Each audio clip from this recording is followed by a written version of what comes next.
What is going on YouTube? It's your boy Tropical back at it again for a brand new video in a more calm and chill video where we're going to be talking about the Noah Dobson trade. I'm going to be giving my thoughts and opinions on the deal that the Montreal Canadiens just did. I already made a video on the subject where I was more reacting and talking about the trade itself, but right now we're going to be more calm, more chill, and we're going to be talking about my opinion on the trade. Because in the other video, I didn't give that much my opinion. I gave more the informations that were going around.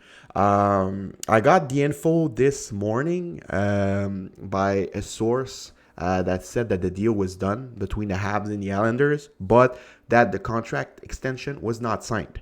Apparently, Dobson wanted above $10 million AAV, but the Canadiens weren't ready to go above $10 million. And the Blue Jackets were also in the mix.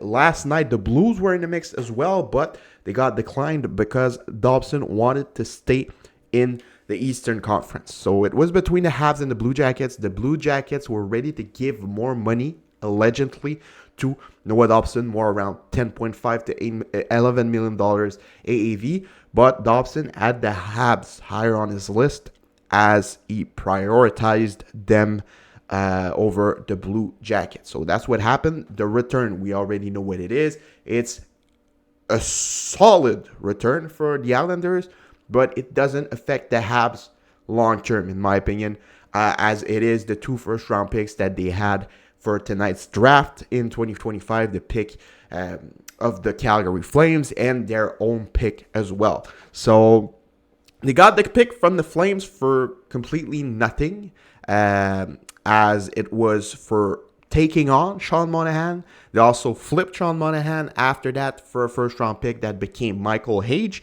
So it's pure genius from Kent Hughes. He's just turning assets that are absolutely nothing into Noah Dobson.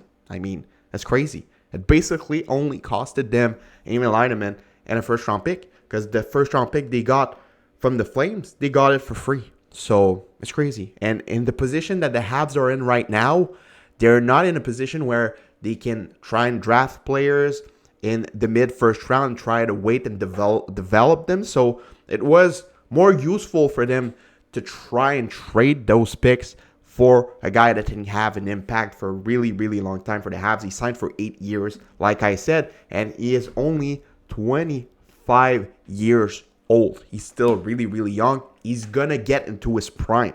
So for the Habs to get a right-handed defenseman, they are hard to get via trades first.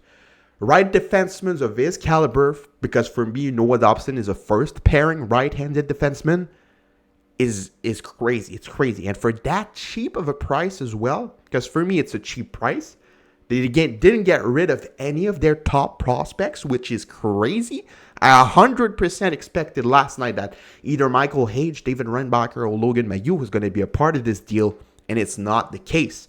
So the return is still solid for the Islanders, given the circumstances, as Dobson was an RFA. They didn't have the leverage for this deal, so they got a pretty decent return. I think Mathieu Dash did a pretty good job as well. They're most likely going to try and flip those assets for another top 10 pick. I know Boston was ready to maybe trade their 7th overall, so it's going to be interesting to follow as well for you Islanders fans. So yeah, so it's going to be really, really fun. Really, really fun for Habs fans. For us Habs fans, it's an amazing deal. It's an amazing deal. Noah Dobson had a bit of a down year last season with the Islanders. I mean, he struggled. That's for sure. He struggled. I mean, it wasn't that bad of a season. Still got 40 points in 70 games. I knew he struggled with injuries at some points during the season. He was not happy with what was going on in the Islanders, as the Islanders are more of a defensive team. The Habs are more focused on the offense, so it's going to fit him a lot better. He's also really, really good defensively. He's not a defensive liability at all. I'd compare him a lot to a Devon Taves in terms of play style, and we can also compare Lane Hudson's play style to a guy like Cale Makar, for example. So I think they're going to try and pair them both together to try and replicate what Colorado did with that pairing of Makar and David Tays. That's my personal opinion.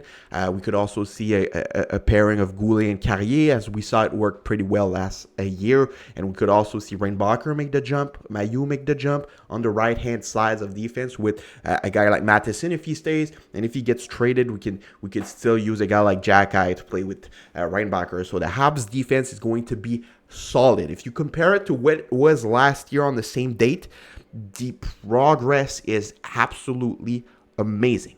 Go take a look at last year, same date, draft day. Look at the defense of the Habs on projected lineups and look at it right now. Absolutely mind-blowing how good of a job Kent Hughes and Jeff Gorton have been doing with this young team. So, yeah, 2 years ago, Dobson had his career year with 70 points in 79 games, with a plus 12 as well on a New York Islanders team that was still a bit struggling. So 60 assists, 10 goals, really, really impressive. Like I said last year, a bit of a down year with 40 points, still had 10 goals, but only 30 assists. So yes, Noah Dobson is going to be coming to Montreal. So what's next for the Habs now? Should we still watch the draft? I think yes, because the word has been going around in the community, in the insiders community, that the Habs have been working on other trades over the last couple of weeks. I know they've been in talk with the Vegas Golden Knights, that's for sure. I don't know if something's going to happen over there. I know that the Vegas Golden Knights are working on to get some cap space to try and sign Mitch Marner. Apparently, a deal is already done between the two of them. We're going to wait and see what's going to happen when free agency hits. But Mitch Marner most likely going to join the Vegas Golden Knights. So the Vegas Golden Knights need to free up some cap space, and they have a lot of centers.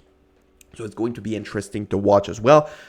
Same thing for the Seattle Kraken. They have a lot of centers. They have a lot of prospects at the center position. So we got guys like Shane Wright, Matthew Beniers that could also be on the move for some other prospects on defense or for some veterans. So it's going to be interesting to follow as well. I don't think it's likely going to happen with Seattle, but with Vegas, it's going to be fun to watch. I've also heard that the Canadiens could be trying on signing Brock Besser on free agency, but that's to be taken with a grain of salt. I don't really see the fit, but it wouldn't be impossible. So still a lot of movements that are going to be coming for the Montreal Canadiens over the next couple of days, next couple of hours, as we're getting into the draft and we're getting into free agency. So the team is going to look a lot different, a lot of new faces, a lot of new great players as well.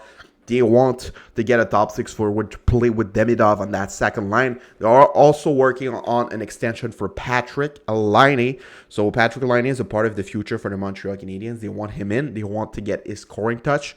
So yeah, it's crazy. It's crazy to think about that they suggested that Cole Caulfield was going to get traded for Noah Dobson, and we ended up getting him for Emil Heineman and 2 first-round picks. Crazy. Thank God some of those people at BPM Spa are not GMs, because we would be completely fucked. Let's be honest. So, yeah, pretty sick trade. Is going to be an exciting offseason, an exciting season next year as well. It's going to be a lot of fun. Noah Dobson to the Montreal Canadiens. Let's go, guys. Yeah, that was my excitement getting out. Sorry. I'm not even cutting that. It's making a video. I don't care.